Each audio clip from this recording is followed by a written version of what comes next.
के कार्यक्रम के अध्यक्ष जी और जिले के कोने कोने से पहुंचे हुए किसान साथियों, नौजवान साथियों, ये नहर आंदोलन ये एक आंदोलन नहीं है, एक मूवमेंट नहीं है। ये नहर आंदोलन इस झुंझुनू, चूरू, सीकर इन तीनों जिलों के किसान की जरूरत है। अगर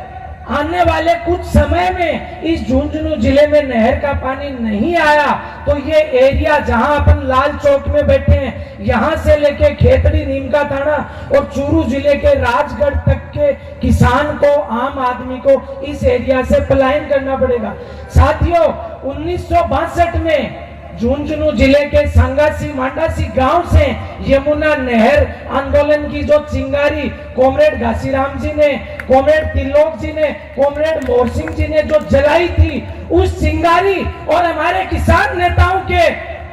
आंदोलन की वजह से 1994 में जाके केंद्र सरकार को मजबूर होकर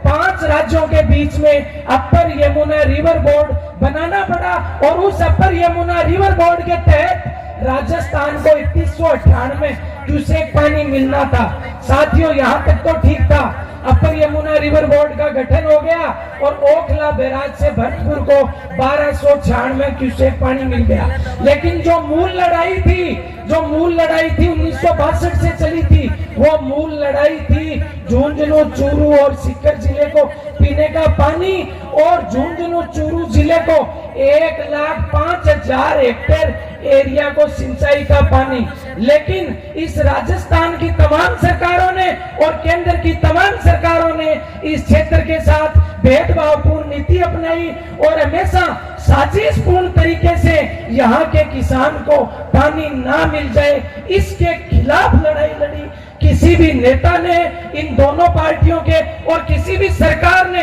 आज तक इच्छा शक्ति नहीं दिखाई कि यहाँ के किसान को पानी मिले। राजस्थान के किसान ने फिर लड़ाई शुरू करी और उस लड़ाई पे मजबूर होकर 2003 में राजस्थान के उप मुख्यमंत्री हरियाणा के मुख्यमंत्री से मिलने गई, लेकिन हरियाणा के मुख्यमंत्री ने राजस्थान के उस प्रस्ताव को खारिज कर दिया गया जिसमें लुआरू तक आई हुई पुरानी नहर की मरम्मत राजस्थान अपने हिस्से से करवाता और उस नहर का पानी राजस्थान के किसान को मिलता ताकि यहाँ की फसल लहलाती। उसके बाद 2003 के बाद ये मूवमेंट ठंडा पड़ गया। 2008 में लोकसभा चुनाव से पहले झुंझुनू की नौजवान सभा फिर गांव-गांव में गई और झुंझुनू की नौजवान सभा ने अलग जगाई, लेकिन उसके बाद झुंझुनू के सफेद पोष नेताओं ने नौजवान सभा पे दबाव बनाकर इस मूवमेंट को बेचने का काम किया और 2008 से लेकर 2024 तक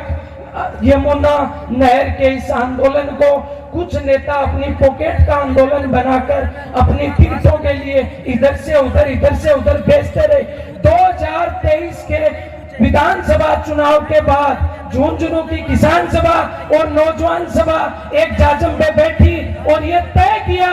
कि जिस यमुना जल समझौते को 30 साल हो गए, आज तक एक बूंद पानी नहीं आई है, उसके लिए लड़ाई लड़नी पड़ेगी और आगे से ये लड़ाई किसी नेता की पॉकेट का आंदोलन नहीं बनने देंगे। उसके बाद से ये मूवमेंट फिर से शुरू हुआ, लेकिन साथियों, ये मूवमेंट अभी भी बहुत स्लो है। जब तक ये मूवमेंट जन क्रांति नहीं बनेगा, आम किसान का आंदोलन नहीं बनेगा और जब तक हम घर घर जाकर ये अलग नहीं जगाएंगे कि इस आंदोलन के बिना हम लोग यहाँ पे रह नहीं पाएंगे,